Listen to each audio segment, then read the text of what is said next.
hindi ako naniniwala sa kasal. Ang ibang babae, natatakot paglaro ng mga lalaki. Nininervyos hanggang di binabanggit ang kasal. Ikaw, inaaya na, umiiwas pa. Hindi ako umiiwas, tumatangke. Ano, sarili ko lang ba nililigtas ko? Ikaw rin ah. Basta na lang ba tayo lulundag sa kumunoy, tapos hindi na makakahon. Mentras pumapalag, lalo tayong lumulubog. Ba't di mo pa ako diretsuhin? Hindi ka pa sigurado sa akin at gusto mo pa maghanap na marami para makapamili ka. Yan na nga ba sinasabi ko eh.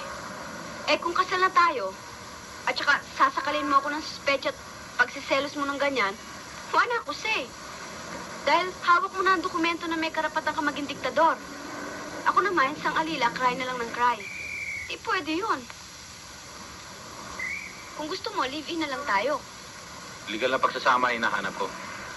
At wala sa plano ko maging diktador. Hinahanap ko, asawang mamahalin, hindi paluluwain.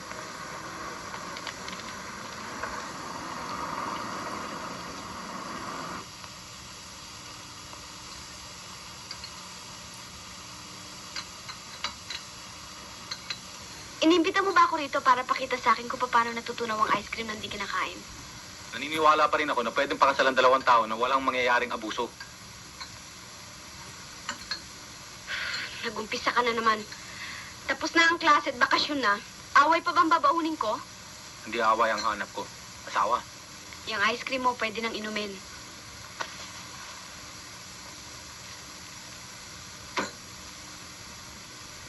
Shit!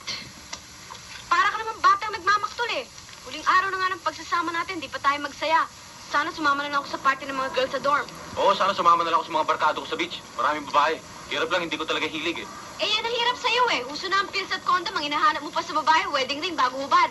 At ano naman hinahanap mo sa lalaki? Buntis bago kasal? Wala nang nagbubuntis ngayon ang hindi gusto. You are so masculine, so knowledgeable and strong. Kung minsan gusto ko nang hubarin tong pantalon na to at pasuot sa'yo. Ah, ganun. Tama ba ako na ba ang zipper? Aba, hoy! Basta mo na lang ba ako iiwan dito?